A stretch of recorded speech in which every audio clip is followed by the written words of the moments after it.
Welcome to the Empowering Parents program. This is the last video of the Paradox of Parenting, where we're going to walk the middle path and pull all of your understanding together in terms of finding balance. So we're going to really work on finding that middle path between acceptance and change. When we're asking our kids, whatever age they might be able to move forward and create meaningful change in their lives, we want to be able to do it in a consistent and clear way that allows that balance between acceptance and change. Dialectics is balancing both opposites, right? And I want to make sure that you're aware that it isn't about finding a fixed place, but that there's going to be flexibility in terms of acceptance and change applications.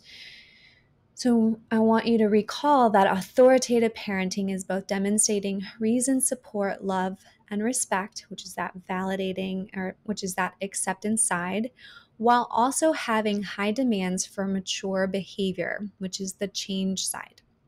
So let's think for a moment about a couple of reasons why we might have a hard time as parents finding that balance and staying in that balance, especially with emotion dysregulation and all the crises that can occur around it.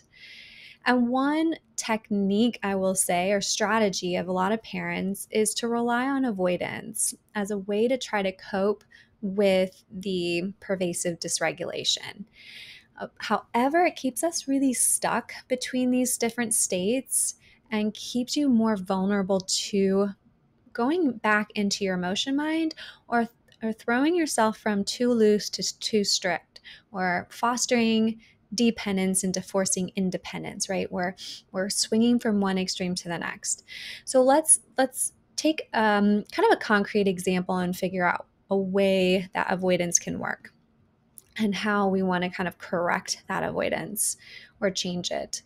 So let's just say one of your kids with emotion dysregulation has a super messy bedroom, and you might get some well-meaning advice that says, don't worry about it, just close the door. That way you don't have to look at it.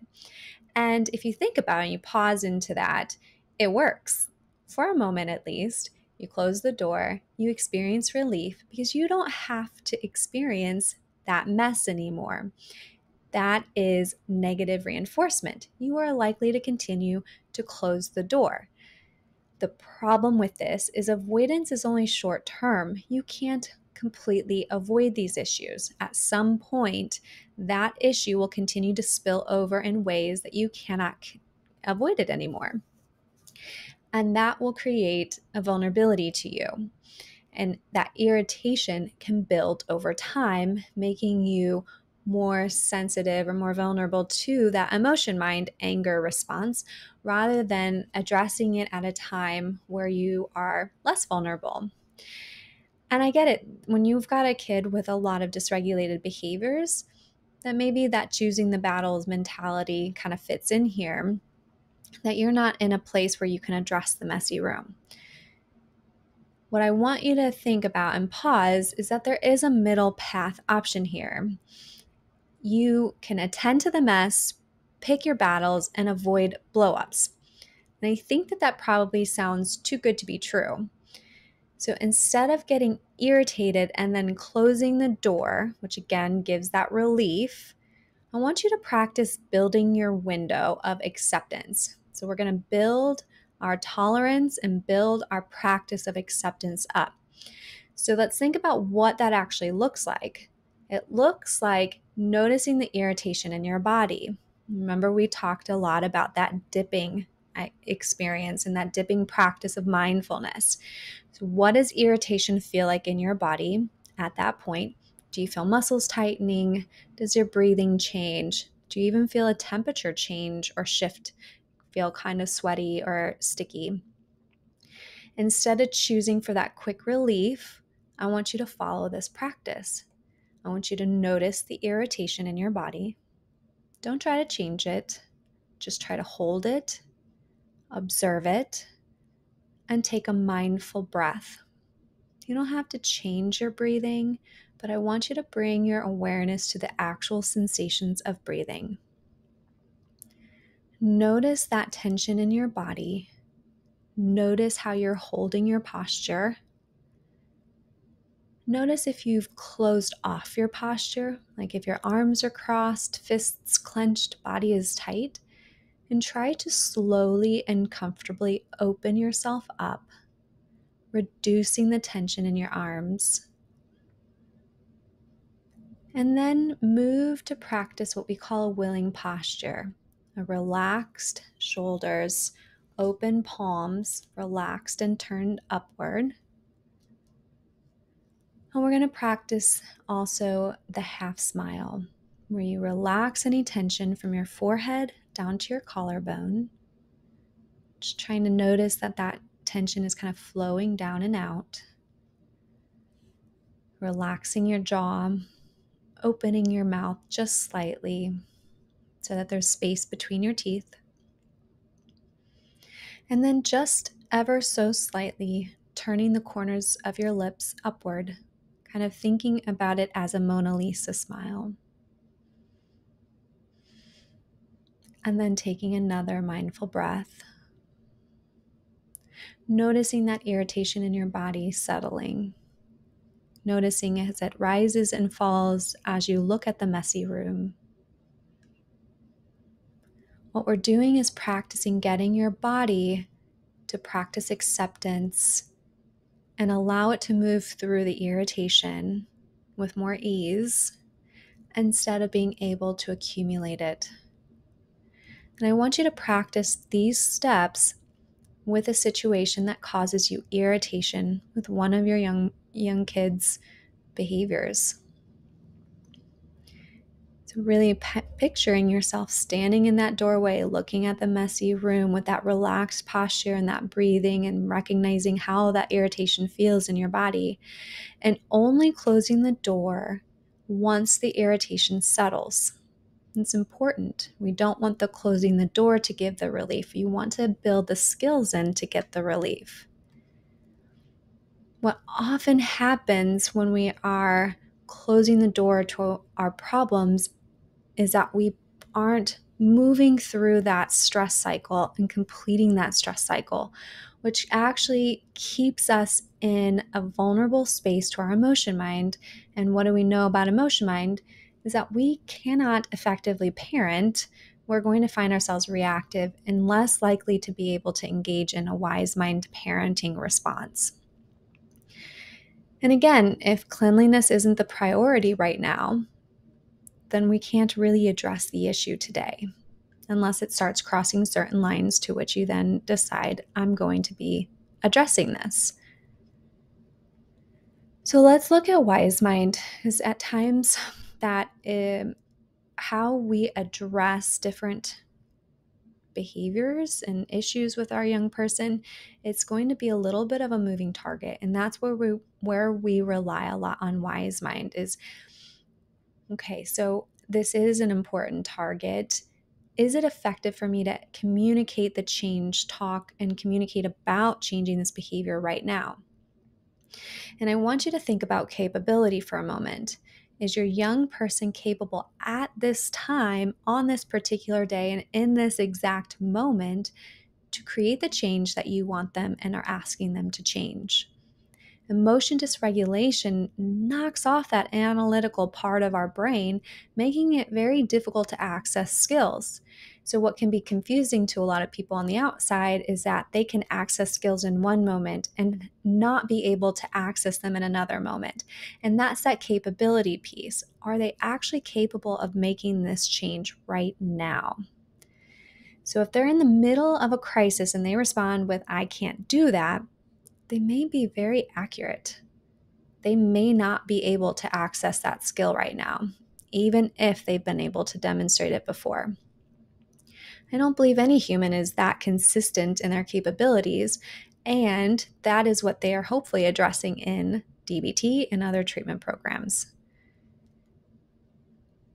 So let's look at, in those moments, can we break down the request a little bit smaller and a little bit more accessible for them, really leaning into that shaping approach. If you really wanted them to clean their room instead of it being a clean room, can you break it down into wash and dry your bedding, by Friday, giving them a specific goal in mind that may be a bit more flexible than right now. You're not letting go of the expectations, but laying the groundwork to help them kind of get to that point, right? That shaping piece is going to be really important. So I'm going to reiterate that change is a moving target, especially with a young person that has emotion dysregulation. We want you to be able to move more into that reinforcement approach towards change, where you can recognize the efforts being made and be able to give that reinforcement and acknowledge it goes a long way. And you can throw in some kind of reward system as it makes sense to do it. But let's just think about kind of the unpredictability of their lives. Like when you've got someone with a mood disorder, their body and brain are really slowing down, and it's hard to find energy for them to be able to complete tasks. Or if you have someone that has performance anxiety, they may feel a huge burst of anxiety to prepare for their test and their presentation. Someone with PTSD might be bombarded by flashbacks, intrusive memories, nightmares, which makes it difficult to function, leave the house, or engage in certain conversations. When you think about all of those experiences, it really leads to a life of unpredictability. So often, folks that encounter those symptoms, they don't know what to expect from themselves. They become unhinged by that. They feel like, I can't even get out of bed because I don't know how I'm going to react to the day. And the unpredictability piece is also what you may experience. I didn't see this coming. I don't know what the trigger is going to be today. And because of that, you might find yourselves kind of holding, embracing, and trying to, as we say, carpet the world. I need to keep my young person safe because I don't know what it will be today. And that keeps them stuck also, as well as keeps you in a hypervigilant space. Again, that fear completely justified a lot of the times because of their history and because of their attempts or their behaviors. However, we do still need to balance that with awareness of what they're capable of today. So let's talk more about expectations of change. Change is not linear, which means we do not just go from point A to point B without any hiccups. We have pre-contemplative stage where we're in denial that there's a problem. We're in contemplation where we're recognizing there's a problem. We start preparing for the problem. Action stage is the actual change part. Maintenance is figuring out, how do I keep this around? And then relapse is an inevitable part where we start back at the beginning. And we might kind of jump back and forth between these changes. We can't predict the way we're going to respond in different situations, and skills aren't necessarily generalizing for a lot of our folks at different times. That they may be able to demonstrate distress tolerance skill at home, but then when they're at school, those skills have not generalized. And so, like, for an example, if there's someone trying to stick to a diet, it might be very easy. They've figured out all of their strategies to use around dinner and lunch at home, but then they go to a party and the skills have not generalized to that party, and they find themselves relapsing in terms of what they're eating and how much they're eating. So we hope that the relapses get less frequent and less intense, like less severe over time. And that's an important thing to look for, because when we're looking at shaping change in our young person, we want to be able to measure progress by the length of time or the severity of symptoms, not just that it's happening. What we kind of have to cue ourselves into is, what are those just noticeable differences, and can we provide some reinforcement to that?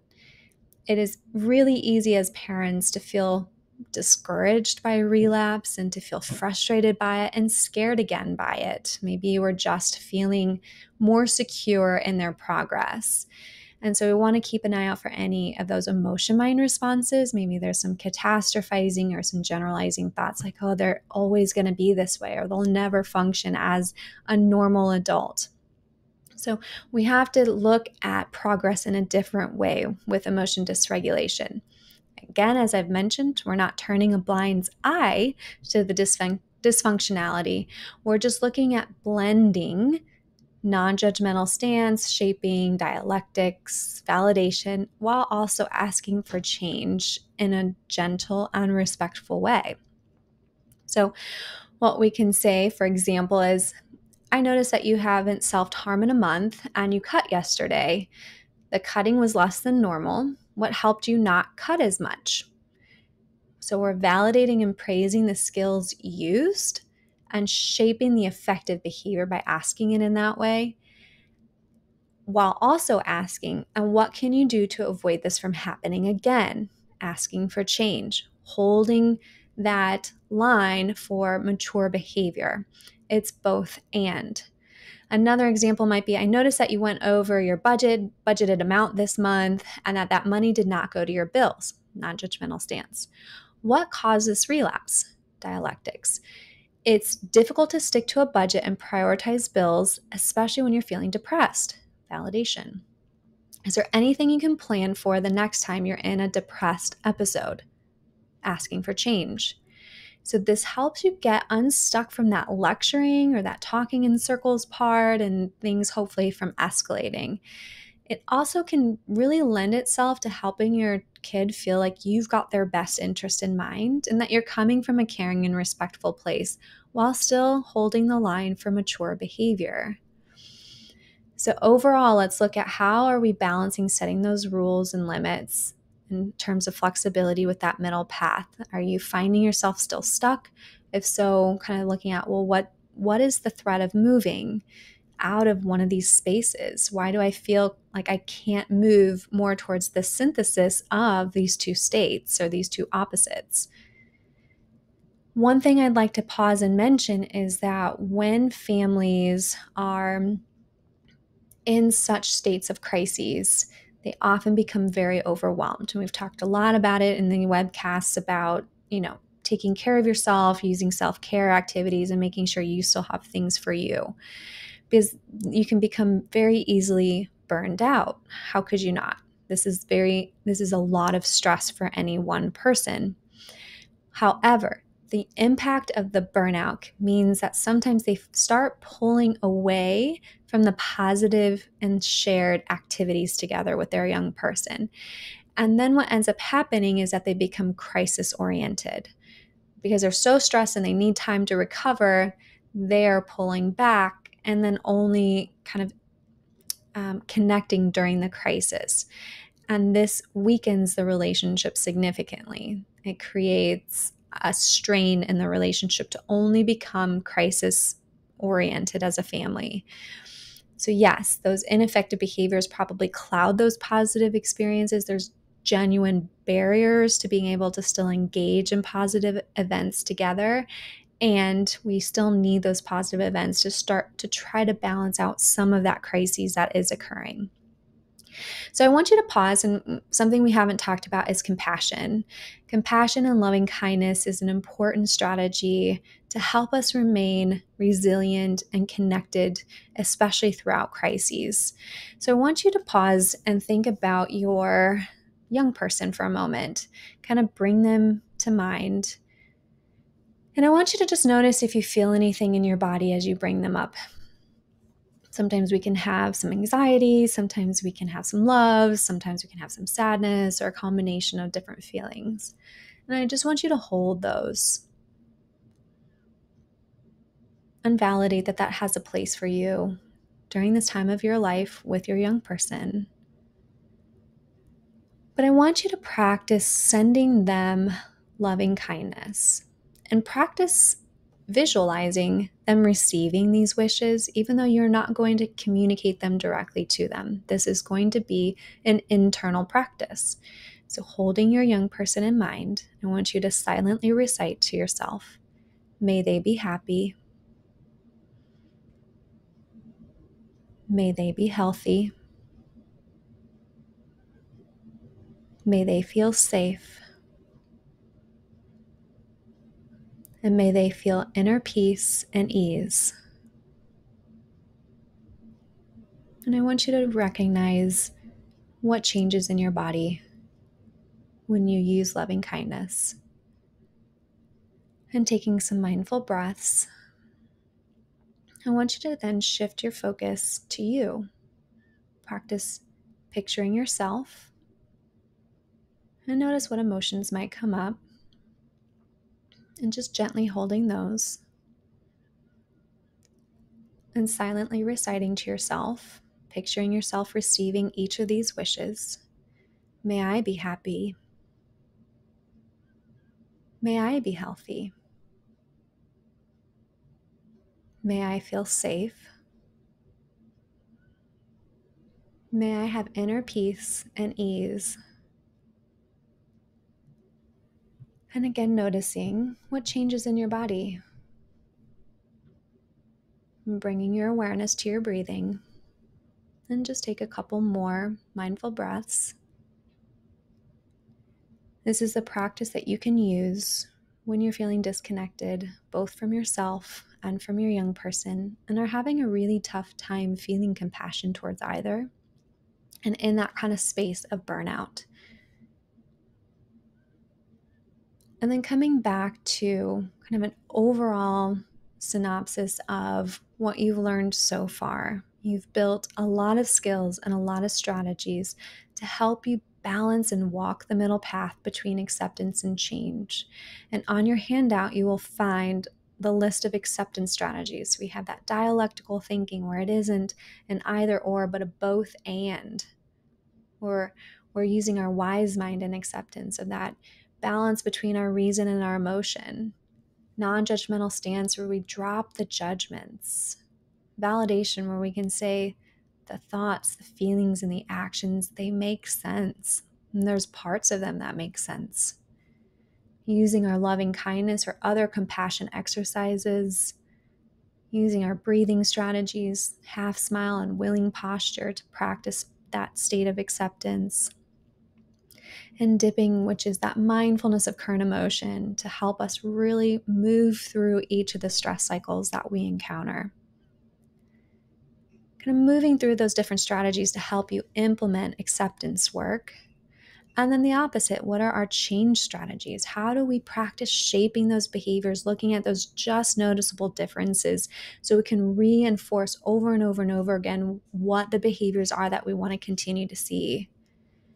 Communication skills like our dear man to be able to communicate what we need in a really succinct and clear way. Being able to reinforce the behavior so we can continue to get the behaviors we want. Validation is a part of change because it can be a reinforcement strategy. Knowing how to respond to crisis so that we're not reinforcing it, as well as being able to assess for what's needed. Don't forget those crisis skills that are just for you too. Urge surfing, our stop skill, and using the tip skills with ice and other high intensity strategies. And of course, change is going to still be that self-care. How do we keep changing the way that we feel so that we're not vulnerable to emotion mind and we can find more of that balanced, wise mind parenting? Best of luck.